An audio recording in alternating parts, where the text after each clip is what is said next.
Bismillahirrahmanirrahim. Assalamualaikum warahmatullahi wabarakatuh. Alhamdulillahi rabbil alamin. Wal aqibatu lil muttaqin wala udwana illa 'alal zalimin. Wassalatu wassalamu ala asyrafil anbiya'i wal mursalin nabiyina Muhammadin wa ala alihi wa sahbihi ajma'in. Ya ayyuhalladzina amanu taqullaha haqqa tuqatih wa la tamutunna illa wa antum muslimun. Subhanaka la ilma lana illa ma 'allamtana innaka antal alimul hakim. Allahumma la sahla illa ma ja'altahu sahla wa anta taj'al hazna idza syi'ta sahla. Ma ba'd. Bapak Ibu hadirin hadirat dirahmati oleh Allah SWT, nasihat untuk pegangan hidup berdasarkan firman Allah di dalam surat Al-An'am ayat 115. Silakan dilihat ayatnya. A'udzubillahi minasyaitonir rajim. Wa tammat kalimatu rabbika sidqan wa 'adla. Wa tammat kalimatu rabbika sidqan wa 'adla. Silakan dibaca terjemahnya. 115. Al-An'am ayat 115. Al-An'am ayat 115. Dan telah sempurna firman Tuhanmu Al-Quran dengan benar dan adil. Tidak ada yang dapat mengubah firman-firman-Nya. Tidak ada yang dapat mengubah firman-Nya. Dan Dia Maha mendengar, Maha mengetahui. Ya, ada dua kata saja. Kalau kita pegangin ini, insya Allah selamat hidup kita. Dan dua kata inilah yang dikejar oleh manusia dari ujung ke ujung. Yang pertama adalah apa itu? Sidqa, kebenaran. Ya. Kebenaran ini ada dua. Ada kebenaran mutlak, itulah yang datang dari Allah SWT. Ada kebenaran yang relatif, itulah yang datang dari manusia. Makanya diskusi-diskusi manusia biasanya tidak berujung, karena pandangan-pandangan manusia bersifat apa? Relatif. Pendapat ana, pendapat saya, pendapat anda bisa beda. Tapi ketika itu dasarnya wahyu, maka itu adalah kebenaran yang tidak boleh kita abaikan. Allah sebutkan itu di dalam surat Yunus ayat 32. Allah mengatakan, a'udzubillahi minasyaitonir rajim, fadzalikumullahu rabbukumul haqq famada ba'dal haqqi illa dhalal fa anna tusrafun. Surat Yunus ayat 32. Hanya ada dua pilihan. Kalau seseorang tidak berada di atas kebenaran yang datang dari Allah, maka pastikan orang itu akan berada dalam kesesatan. Silakan dibaca terjemahnya. Surat Yunus ayat ke-32. Maka itulah Allah, Tuhan kamu yang sebenarnya. Maka tidak ada setelah kebenaran itu melainkan kesesatan. Maka mengapa kamu berpaling dari kebenaran? Karena itu saudara sekalian, Allah telah memberikan kita seluruhnya ini kebenaran. Ya, benar beritanya, benar ajarannya, benar semuanya. Silakan manusia membuktikan kebenaran itu dengan kemampuan masing-masing.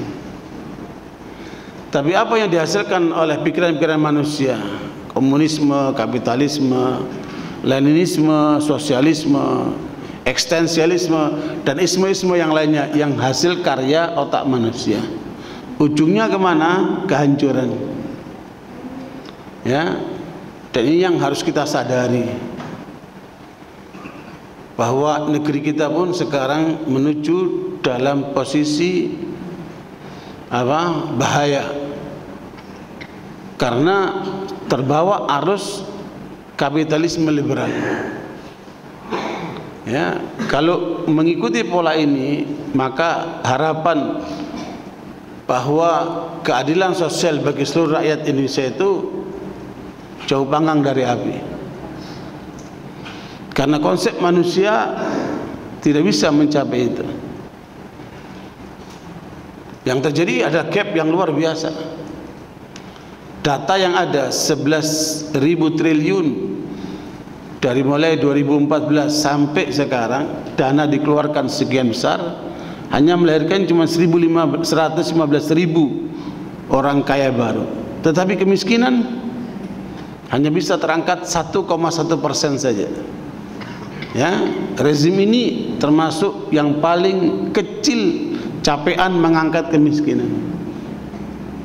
Ya, orang kaya semakin kaya, yang miskin susah untuk terangkatnya. Di mana letak keadilan sosial bagi seluruh Indonesia? Jauh sekali. Ya, makanya inilah hasil dari kapitalisme liberal. Umat Islam tidak boleh diam. Paling tidak di tengah umat Islam harus kita suarakan. Ya, karena korban terbesar adalah umat Islam sendiri. Makanya JK ngomong sama saya waktu masih wakil presiden di istananya, kalau ada 100 orang kaya, 99 non muslim, 1 yang muslim. Kalau ada 100 orang miskin, 99 muslim, 1 yang non muslim. Kira-kira jomplang tidak? Ya, umat Islam yang paling banyak tertinggal karena kita yang mayoritas. Makanya masjid-masjid harus berperan untuk ikut mengangkat harkat dan martabat umat Islam. Bukan sekedar untuk kajian saja, bukan sekedar untuk ibadah mahdoh. Masjid harus menjadi pusat peradaban Islam, termasuk mengangkat kemiskinan, mengangkat kebodohan dan ketertinggalan umat, yang apalagi sekarang ini sasaran terbesar adalah narkoba ini. Ya, darurat narkoba Indonesia ini. Dan saya kunjungin di wilayah-wilayah yang mayoritas orang Islam kuat, di situ banyak narkoba. Ya, termasuk kota saya. Bangil itu daerah pesantren. Begitulah saya lihat di Sulawesi Tengah dan sebagainya, wilayah-wilayah Muslim yang kuat itu, di sana peredaran narkobanya luar biasa. Dan ini saya yakin bukan hanya terjadi begitu saja, bisa jadi by design ini. Cuman tokoh-tokoh kita abai dengan keadaan ini. Ya, ceramah-ceramah lebih banyak kepada menenangkan hati, menenangkan pikiran, tapi tidak mengarah kepada solusi. Padahal umat ini butuh solusi. Kalau kita tidak bergerak untuk menangkal itu, jangan-jangan nanti anak kita akan kena juga, lingkungan kita akan kena juga. Makanya seluruh masjid harusnya bergerak untuk melakukan langkah-langkah penyelamatan umat ini. Itulah kalau dalam bahasa Al-Quran itu amar ma'ruf nahi mungkar. Yang sekarang bergerak amar ma'ruf semuanya, mana-mana amar ma'ruf, tapi nahi mungkarnya tidak berjalan. Dan masjid harus menjadi pusat gerakan amar ma'ruf nahi mungkar, bukan cuma slogan. Karena gerakan setan ini dahsyat sekalian. Memangnya disasar adalah ingin melumpuhkan kekuatan Islam ini, termasuk disebarkannya aliran-aliran sesat. Di Indonesia ini ada 300 aliran sesat menurut Libang Departemen Agama. Beberapa waktu yang lalu saya mengisi seminar di Garut, Kasbangpol sana, menyampaikan sambutan, menyebut angka dahsyat lagi nih, 600 aliran sesat di Indonesia menurut Kasbangpol Pusat. Departemen Agama Litbangnya nyebut 300, Kasbangpol nyebut berapa? 600. Jangan-jangan ya 300 itu politis lah itu kan. Tapi ini satu bentuk peringatan keras. Kita digrogotin terus oleh mereka. Makanya kita tidak boleh diam. Sekalian, apa yang kita pegang ini kebenaran semua ini. Ya, tidak perlu ragu itu. Allah menyebutkan begitu. Siapa yang tidak berada di atas kebenaran, pastikan dia berada dalam kesesatan. Hanya 2 pilihan, jalan menuju surga atau jalan menuju neraka, jalan keselamatan atau jalan kehancuran. Pilih. Kita dikasih akal oleh Allah untuk menentukan pilihan itu. Karena itu barakallahu di dalam surat At-Taubah ayat 119 Allah mengarahkan kepada kita, Ya, kita nggak dibiarkan begitu saja. Kita diarahkan sama Allah sebagai orang-orang beriman. Ya ayyuhalladzina amanu taqullaha wa kunu ma'as shadiqin. Itu perintah. Surat At-Taubah ayat 119. Wahai orang-orang yang beriman, bertakwalah kepada Allah dan hendaklah kamu bersama orang-orang yang benar. Ya, kita diarahkan oleh Allah supaya kita berada bersama orang-orang yang benar.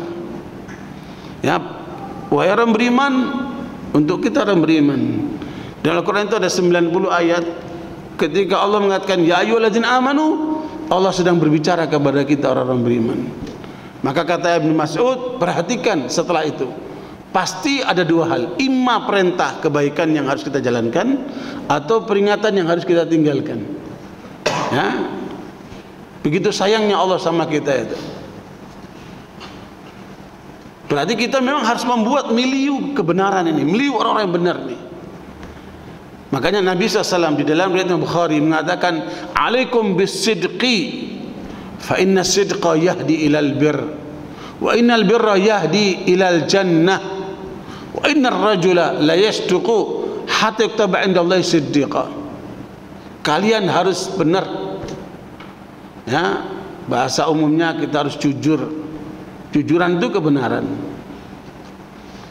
Ya, makanya kejujuran itu tidak melihat orang. Selama dia jujur, semua orang akan bisa menerima. Karena kejujuran itu kebenaran. Hari ini sulit kita menemukan orang yang jujur itu. Apalagi dalam dunia bisnis, Masya Allah. Ya, kalau nggak hati-hati, dimakan kita. Barakallahu, makanya Allah Rasulullah mengajarkan kalian harus jujur. Karena kejujuran itu akan membuka apa? Pintu kebaikan. Dan pintu kebaikan akan membuka pintu surga. Seseorang ketika dia jujur, maka Allah bukakan pintu kejujuran, kebaikan baginya sampai dia tercatat sebagai orang yang jujur. Ada cerita menarik dari Mubarak. Mubarak ini seorang pegawai kebun, tukang kebun. Dia bekerja di vilanya seorang kaya untuk mengurusi vilanya sama kebun-kebunnya. Mubarak, kamu urusin vilaku dan kebun-kebunku ini. Baik bos. Semua diurusin sama Mubarak ini. Sekian lama tidak hadir si bosnya ini.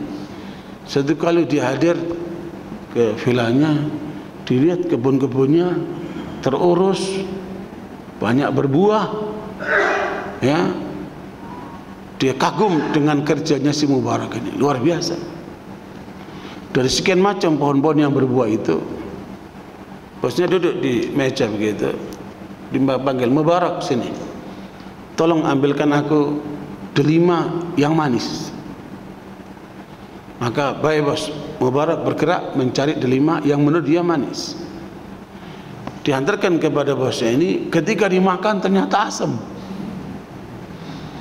Kata bosnya, asam begini kok dikasih saya, cari yang manis, tahu. Biasa bos kalau salah suka marah-marah ya. Oh maaf bos, saya cari lagi. Dia cari lagi. Yang kedua masih asam. Sampai yang ketiga ternyata asam juga. Memuncaklah kemarahan bosnya itu. Dasar kamu gak becus, nyari delima yang manis saja gak bisa. Maaf bos, kata Mubarak, sejak saya mendapatkan amanat mengelola villa dan kebun ini, demi Allah satu pun saya belum pernah nyoba di pohon-pohon ini, kebun-kebun ini. Bagaimana saya tahu ini manis ini asam? Bung, saya nggak pernah nyoba, karena saya belum dapat izin dari bos. Yang benar kamu belum nyoba? Belum, karena saya belum dapat izin. Dari marah berubah jadi apa? Jadi kagum. Ini anak jujur ini. Nah, akhirnya dia bilang, udahlah lupakan itu, sini kamu duduk sini. Diajak duduk bersama. Tadinya berdiri kan, sekarang duduk. Terhormat. Kenapa? Kejujurannya. Duduk sini. Dia lupakan itu. saya mau ngobrol sama kamu. Saya ini punya anak perempuan, sedang dilamar banyak calon-calonnya. Ada mahasiswa, ada pengusaha, ada pejabat, ada macam-macam. Menurut kamu, siapakah yang pantas buat calon anak saya? Kata Mubarak begini, bos, kalau orang Arab jahiliyah dulu itu pertimbangannya keturunan. Ya, siapa yang berdarah biru, siapa yang keturunannya terhormat, maka dia akan kasihkan. Itu pertimbangannya orang Arab jahiliyah dulu. Kalau Yahudi itu pertimbangannya fulus. Siapa yang banyak fulusnya, dia akan kasih anaknya. Itu pertimbangan Yahudi. Kalau Nasara pertimbangannya tampan. Ya, kalau yang minta itu tampan, dia akan kasih. Nah, kalau Islam mengajarkan kepada kita pertimbangannya itu agama. Ya, makanya silakan bos lihat dari calon-calon itu mana yang agamanya paling bagus, dialah yang paling pantas untuk menjadi menantu bos. Tambah kagum bos ya. Kamu luar biasa lagi ya. Dari mana ilmu kamu ini? Luar biasa kamu. Ya bos, alhamdulillah ya dikit-dikit ngaji lah. Ya. Ya. Akhirnya yaudah saya pamit, assalamualaikum, pulang dia. Dia tidak bisa menyembunyikan kekagumannya. Dia cerita sama istrinya, bu sini bu, itu Mubarak pegawai kita itu ternyata begini. Coba kita lihat bu, calon anak-anak kita ini siapa yang paling pantas dari mereka ini. Dilihat, kayaknya nggak ada yang lebih baik dari Mubarak agamanya bu. Gimana kalau kita kawinkan anak kita sama Mubarak? Setuju? Kata ibunya setuju. Ya, ibunya bukannya materialistis nih, ya. Akhirnya dia nggak kuat karena waktu masuk belum ada HP pak. Dia balik lagi ke vilanya itu.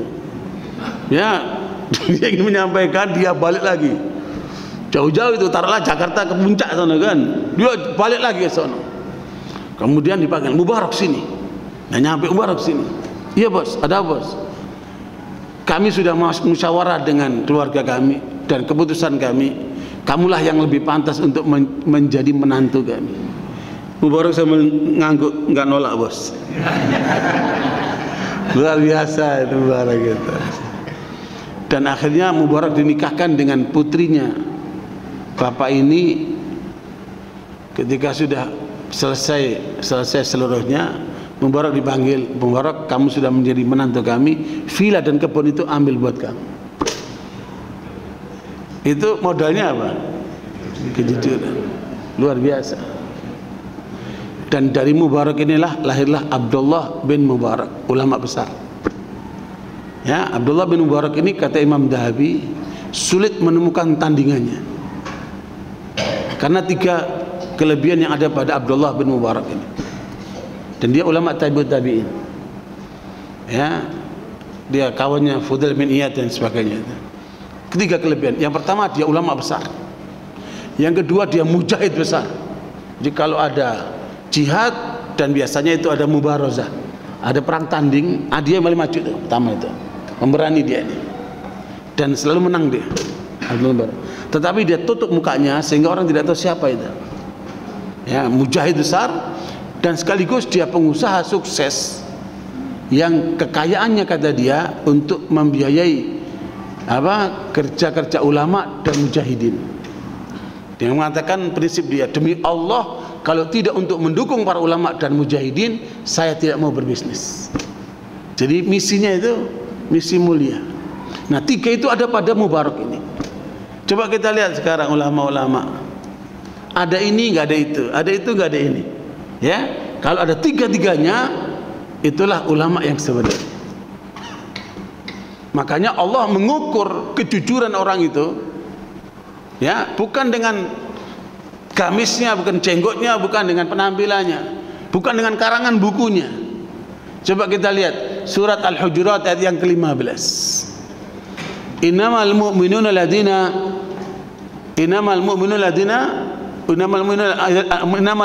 amanu billahi wa rasulihi thumma lam yartabu wajahadu bi amwalihim wa anfusihim fi sabilillah ulaika humus shadiqun. Jadi kalau mau lihat orang benar, mau lihat orang jujur, lihatlah ayat ini. Al-Hujurat ayat yang ke-15.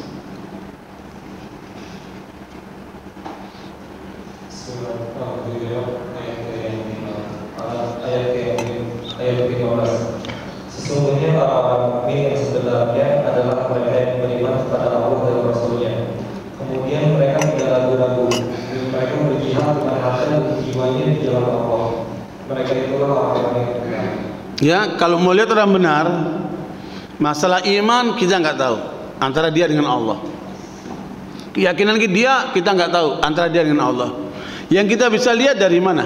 Dari dua hal. Bagaimana pengorbanan dia dengan hartanya, dan bagaimana pengorbanan dia dengan jiwanya. Dua itu.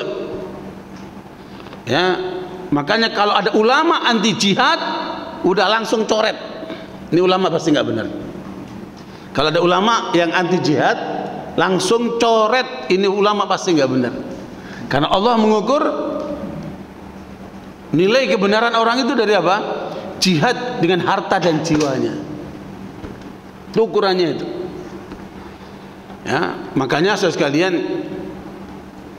di dalam surat Al-Ahzab ayat 23 Allah menyebutkan minal mu'minina rijalun sadaqu ma'ahadullah alaih faminhum man qadha nahbah wa minhum man yantadir wa ma badalu tabdila.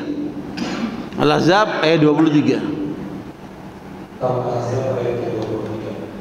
Di antara orang-orang mukmin itu ada orang-orang yang menepati apa yang telah mereka janjikan kepada Allah, dan di antara mereka ada yang gugur, dan di antara mereka ada pula yang menunggu-nunggu, dan mereka tidak sedikit pun tidak mengubah janji.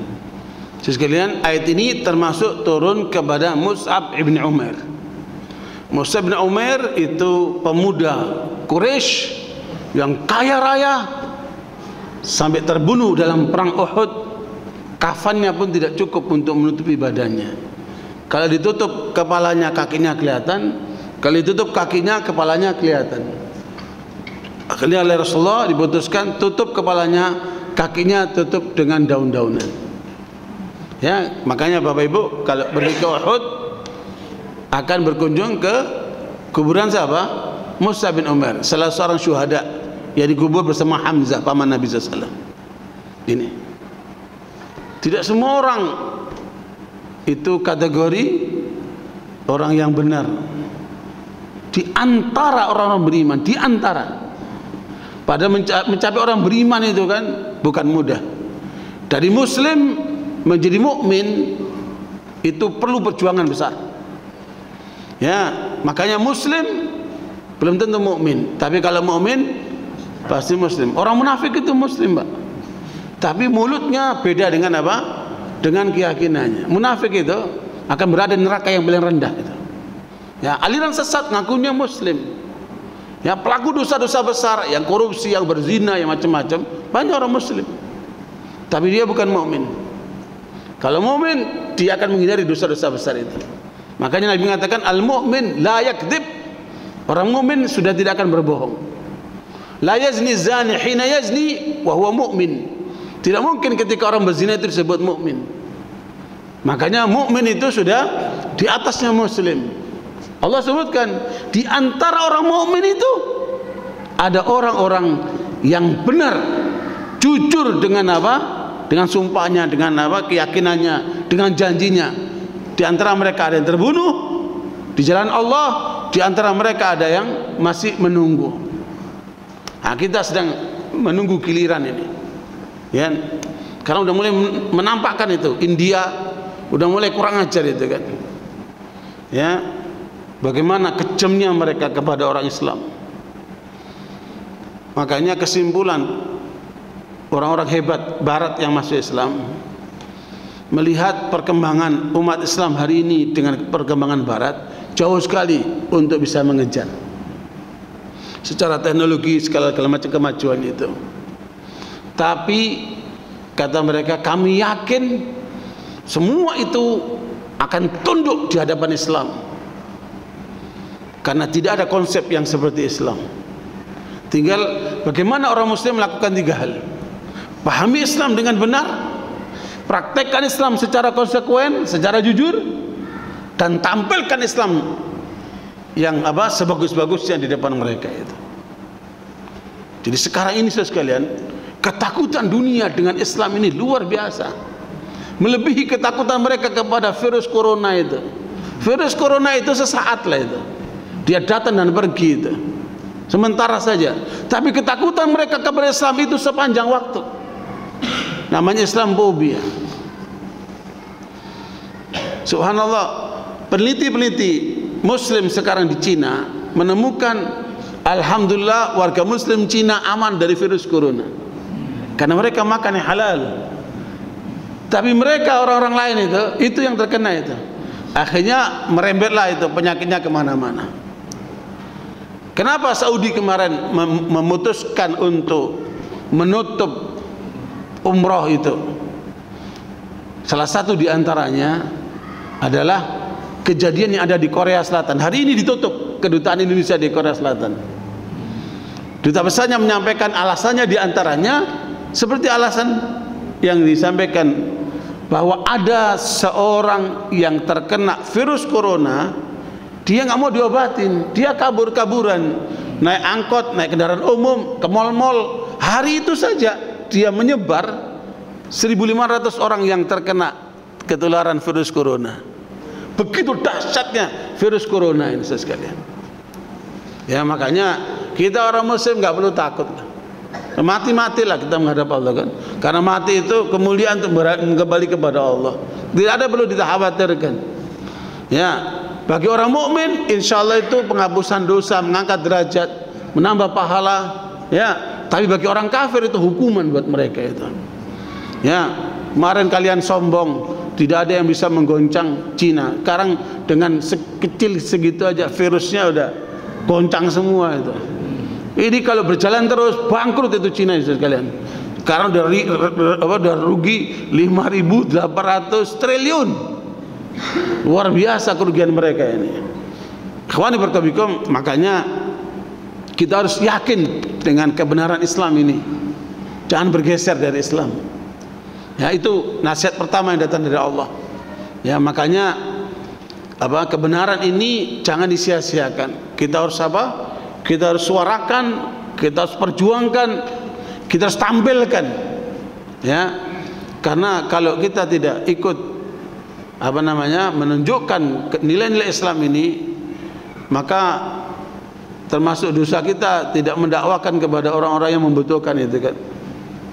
Makanya misi Islam itu misi penyelamatan. Kita ingin selamatkan sebanyak mungkin orang supaya mereka tidak masuk ke dalam api neraka, supaya mereka tidak sengsara hidupnya. Makanya harus kita suarakan. Itulah nilai dakwah itu kan. Itu satu nasihat kehidupan nih Pak. Ya, pegang kebenaran Islam, jangan bergeser. Ya, meskipun sekarang ini kita temukan di lapangan banyak orang-orang yang mulai meninggalkan Islam karena kebodohannya, karena tekanan hidup, karena tekanan pihak lain. Ya, makanya Allah ingatkan, wala tamutunna illa wa antum muslimun. Jangan kamu mati kecuali dengan Islam. Ya, ikhwan warahmatullahi, ini bagian pertama yang harus kita pegangi, karena inilah jalan menuju surga, jalan menuju keselamatan. Benar di atas Islam. Yang kedua yaitu keadilan. Wa tamat kalimatu rabbika sidqan wa adla. Kalimat-kalimat Allah ini benar dan adil. Ya, kalau benar itu kalau menancap di diri seseorang, kalbunya ini dia akan bersih, dia benar, dia arahnya. Hidupnya itu arahnya benar. Lisannya itu bagus, itu tanda orang benar. Lisannya bagus. Perilakunya pun bagus, itu tanda orang benar. Tiga itu tandanya.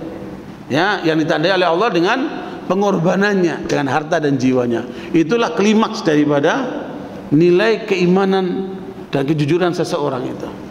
Nah, yang kedua masalah keadilan. Keadilan ada tiga Pak. Keadilan ada berapa?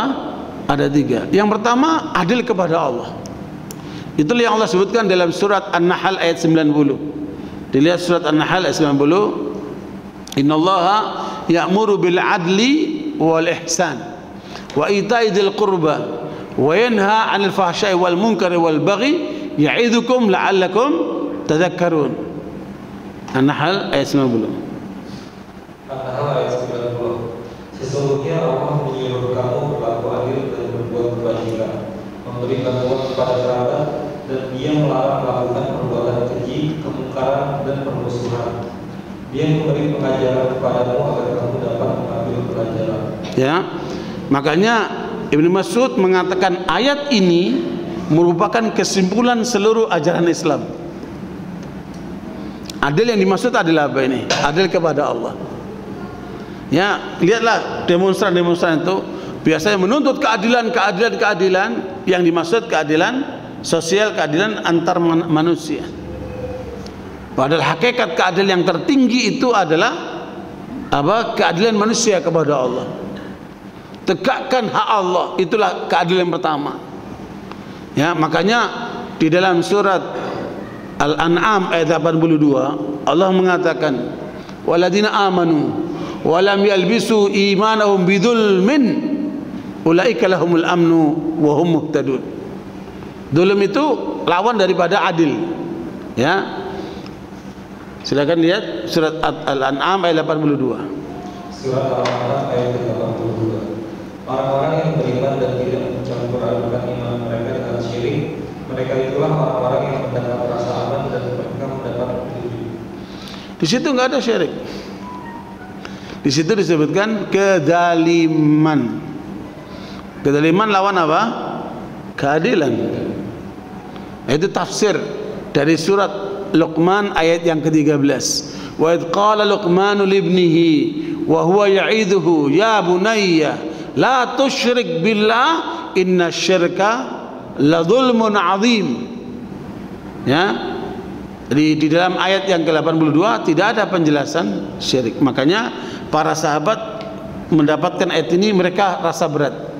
Datang ke Rasulullah, ya Rasulullah, kok ada ayat seperti ini? Kami terasa berat sekali. Ayyuna lam yadlim nafsah. Siapa di antara kita yang tidak mendalimi diri sendiri? Itu pemahamannya para sahabat terhadap ayat itu. Maka Nabi meluruskan, bukan itu maksudnya. Dalam ayat ini yang diterangkan oleh Allah dalam surat Luqman ayat yang 13. Itu maksudnya. Jangan baca Luqman ayat 13. Luqman ayat ke-13. Dan ingatlah ketika Luqman berkata kepada anaknya, ketika dia memberi pelajaran kepadanya, wahai anakku, janganlah engkau mempersekutukan Allah. Sesungguhnya mempersekutukan Allah adalah benar-benar kezaliman yang besar. Gitu. Syirik itu adalah kezaliman yang besar.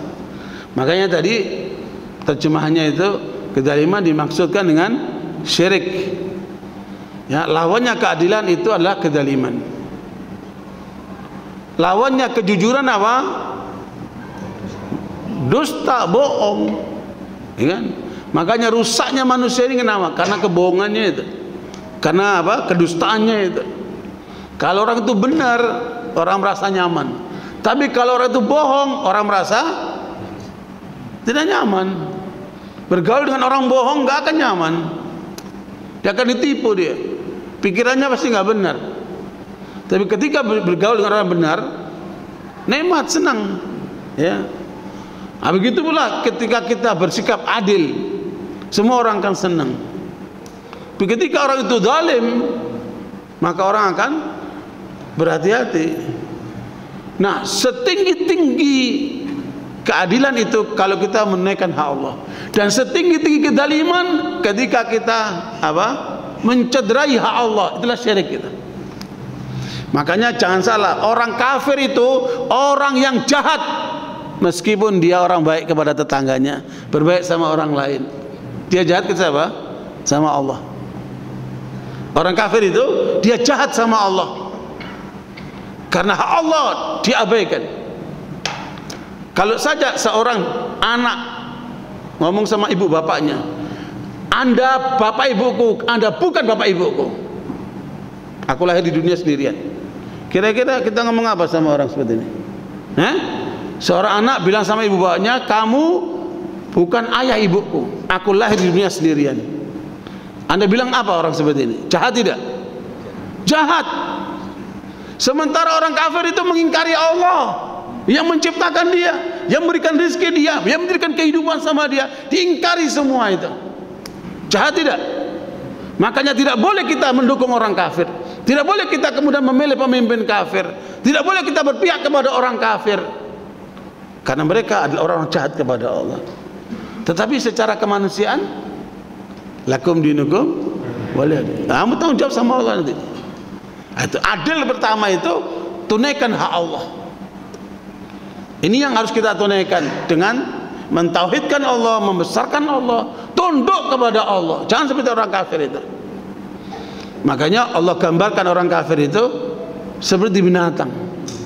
Ya, surat Muhammad ayat ke-12. Waladina kafaru yatamatta'una wa ya'kuluna, ya, waladina kafaru yatamatta'una wa ya'kuluna kama ta'kulul an'am wan naru mathwal lahum.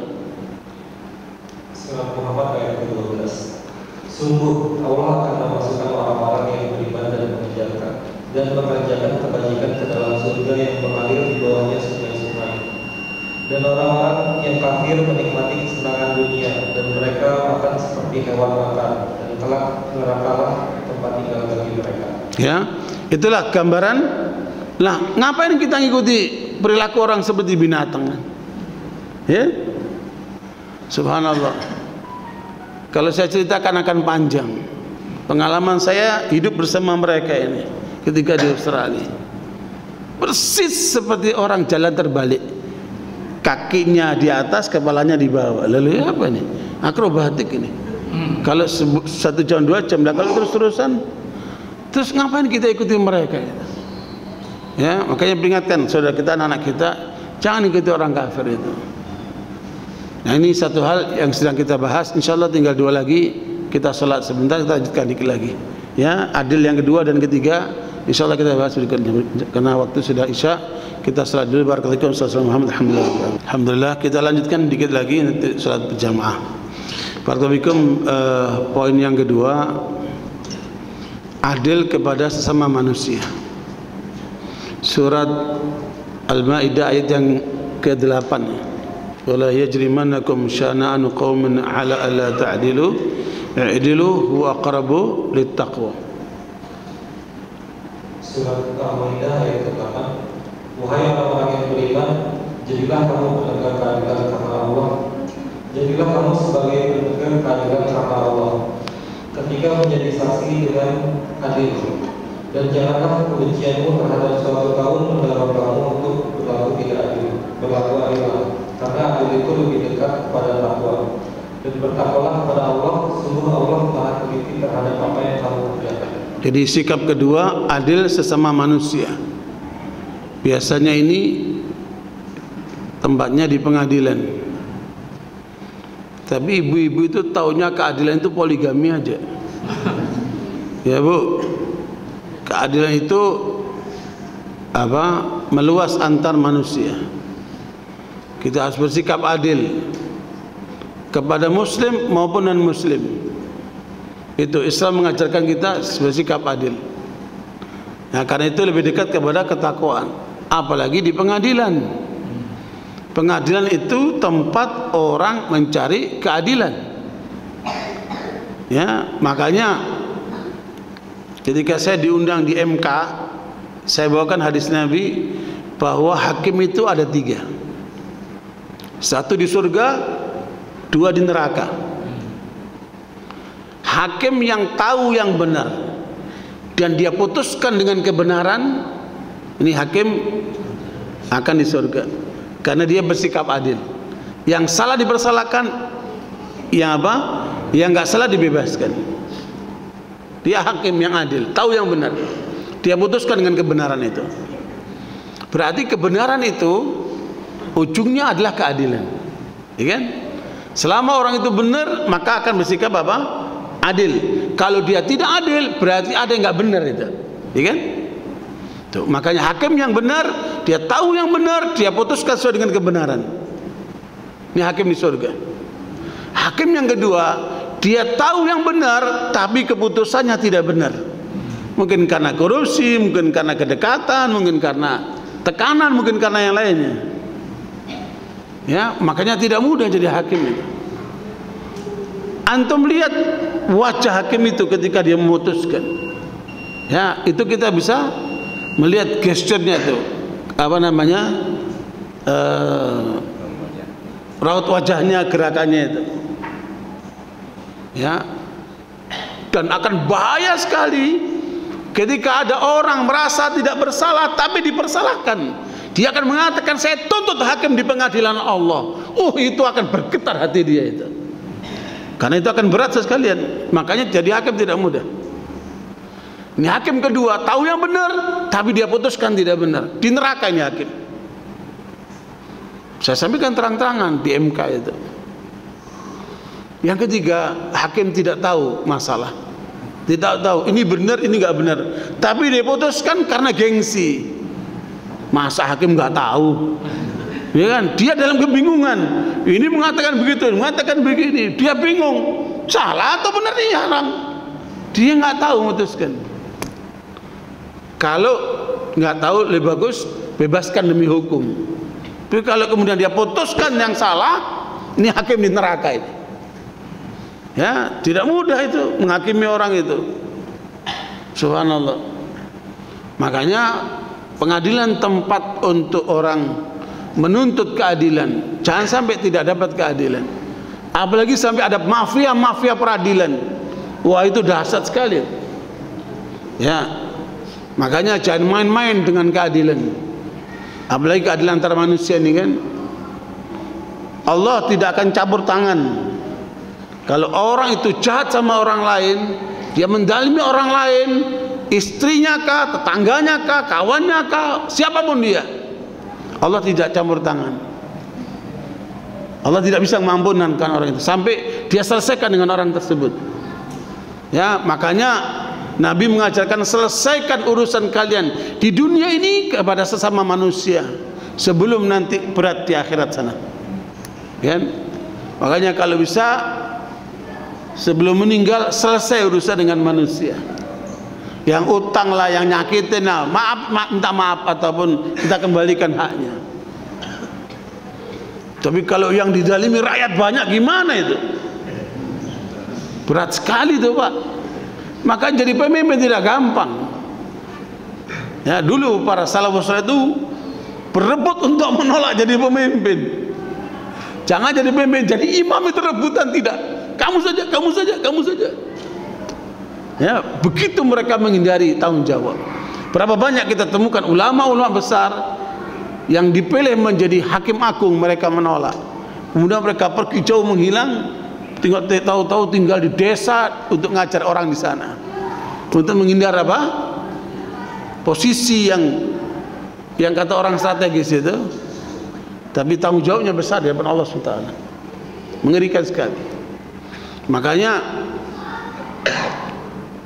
Nabi mengajarkan kepada Abdurrahman bin Sambarah, la tasalil imarah, in u'titaha min ghairi mas'alatin u'inta 'alaiha. Jangan kamu pernah minta jabatan. Kalau kamu memperoleh jabatan itu, termasuk jabatan pengadilan itu kan, kalau kamu memperoleh jabatan itu karena kamu tidak minta-minta, kamu akan dibantu sama Allah untuk menyelesaikan jabatan itu. Tetapi kalau kamu memperolehnya dengan meminta-minta, Allah lepaskan kamu dicabik-cabik oleh apa? Oleh manusia itu. Naudzubillah min dzalik. Maka jangan sampai kita lepas dari itu bantuan Allah SWT. Makanya kita mengatakan iyyaka na'budu wa iyyaka nasta'in. Kepadamu kami minta pertolongan ya Allah. Makanya bagus hakim itu kalau mau memutuskan perkara, sholat istikharah dulu. Minta petunjuk sama Allah. Meskipun dia sudah yakin, istikharah dulu. Minta petunjuk ya Allah. Mudah-mudahan keputusanku ini tidak salah ya Allah. Luar biasa Pak. Tekanan jiwa hakim itu luar biasa Pak. Saya bisa bayangkan itu. Ya. Paling enak antum-antum ini. Duduk di pengajian tenang sampai tidur-tidur, masya Allah. Saking nikmatnya itu kan. Ya, nyaman. Itu berat itu. Itu. Ya, jadi masalahnya yang kedua adalah keadilan sesama manusia ini. Dan yang ketiga, keadilan terhadap diri sendiri. Kamu jangan mendalimi dirimu. Kerja tanpa batas. Ya, sampai diperingatkan sama tubuhnya, hajim, udah bersin-bersin itu tandanya itu harus istirahat, cukup istirahat. Kasih kesempatan tubuhmu itu istirahat. Masih aja juga kerja juga. Karena apa? Ambisinya dia. Tinggal dikit lagi. Nggak nyampe-nyampe. Ya. Subhanallah. Maka apa kata Rasulullah, inna lillahi, apa kata nasihat sahabat Salman Al-Farisi kepada Abu Darda yang itu dibenarkan oleh Rasulullah. Abu Darda menasihati, apa namanya, Salman menasihati Abu Darda. Nasihatnya bagus sekali. Inna lillahi alaika haqqa. Allah punya hak kepada dirimu, tunaikan hak Allah. Ya kan? Wali zaujatika alaika haqqa. Istrimu punya hak kepada kamu, tunaikan hak istrimu. Wali nafsika alaika haqqa. Jiwamu, dirimu punya hak kepada dirimu. Kasihlah kesempatan untuk istirahat, makan yang bergizi.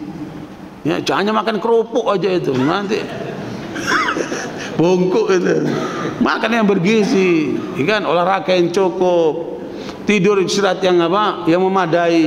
Itu yang melahirkan kekebalan tubuh. Ini sekarang yang apa? Tidak ada obatnya itu virus corona kecuali menguatkan kekebalan tubuh. Ya, lagi dicari terus apa ini? Kemarin ditemukan di Cina itu apa namanya, bawang 8 biji dimasak sama air 7 gelas, nah diminumlah air hangat itu. Kemarin di Surabaya ditemukan temulawak, kunyit apa yang mengandung apa cumin apa namanya, kurkumin ya itu. Nah, itu masih dalam proses, Pak. Ya, karena ini masih belum ketemu yang fix betul itu. Paling tidak kita kuatkan apa kekebalan tubuh kita itu. Nah, karenanya jangan zalimi diri kita itu, Pak. Ya. Makanya Allah katakan wa ja'alna al-laila libasa wa ja'alna nahara ma'asha. Kami jadikan malam itu sebagai tempat waktu untuk istirahat, siang untuk kita mencari nafkah. Cukuplah ikuti pola matahari. Ya kan? Pagi bergerak, maghrib sudah tenggelam. Itu yang diikuti oleh burung, oleh kambing, oleh ayam. Nggak ada burung pulang setelah maghrib. Ada nggak? Kecuali burung hantu. Ya, udah cukup maghrib. Ya, maghrib ngaji di sini. Masya Allah ini. Ya, barakallahu. Tapi sebelum subuh udah bangun. Jangan malamnya tidur semua itu kan. Ya, udah malam tidur, di pengajian tidur lagi. Subhanallah. Habisnya tidur belum. Makanya saudara sekalian itu tunaikan hak dirimu. Nah, ada 3 pelanggaran manusia, lawannya keadilan adalah kezaliman. Terakhir ayat ini surat Al-Furqan ayat 68. Walladzina la yad'una ma'allahi ilahan akhar wa la yaqtuluna an-nafsa allati haramallahu illa bil haqqi wa la yaznun wa may yaf'al dhalika yalqa athama yudha'af lahu al-'adzabu yawmal qiyamati wa yakhlud fihi muhana. Surat Al-Furqan ayat 68 terkait dengan 3 pelanggaran dalam keadilan ini, Pak. Hak Allah, hak manusia, dan hak diri sendiri. Apa bentuknya? Ini klimaks ini, Pak. 3 kejahatan manusia yang harus kita hindari. 68 Al-Furqan ayat 68. Dan orang-orang yang tidak mempersekutukan Allah dan sembahan lain. Nah, itu bentuk daripada kezaliman terhadap Allah. Berarti dia akan menegakkan keadilan hak Allah. Terus, dan tidak membunuh orang yang diharamkan Allah kecuali dengan alasan yang membunuh orang yang bukan haknya itu kejahatan sesama manusia terbesar. Ya, makanya bukan main itu kejahatan terbesar membunuh manusia itu. Terus, dan tidak berzina. Nah, itu tidak berzina berarti itu hak pribadi. Orang yang berzina itu berarti apa? Telah mencederai hak dirinya sendiri. Dan barang siapa melakukan demikian itu, niscaya dia mendapat hukuman yang berat. Subhanallah. Makanya hindari semua itu. Kalau pernah terjadi bertobat kepada Allah, karena orang bertobat itu maka dia seperti tidak punya dosa lagi. Allah ampunkan semuanya. Yang penting ada penyesalan, tidak mengulangi lagi atas perbuatan itu, dan apa namanya, meninggalkan perbuatan itu. Ya, kalau terkait dengan orang, kembalikan hak orang itu. Nah, 2 kata itu, Pak, pedoman hidup itu. Pegangi kebenaran, tegakkan keadilan. Ya, kalau 2 kata itu, kata kunci dalam kehidupan ini, kita betul-betul bisa menegakkannya, maknanya hidup kita akan bahagia, di akhirat akan selamat insyaallah. Barakallahu wasallam Muhammad. Mohon maaf atas kekurangannya. Subhanallah, asyhadu an la ilaha illa anta, astaghfiruka wa atubu ilaik. Walhamdulillah, wassalamualaikum warahmatullahi wabarakatuh.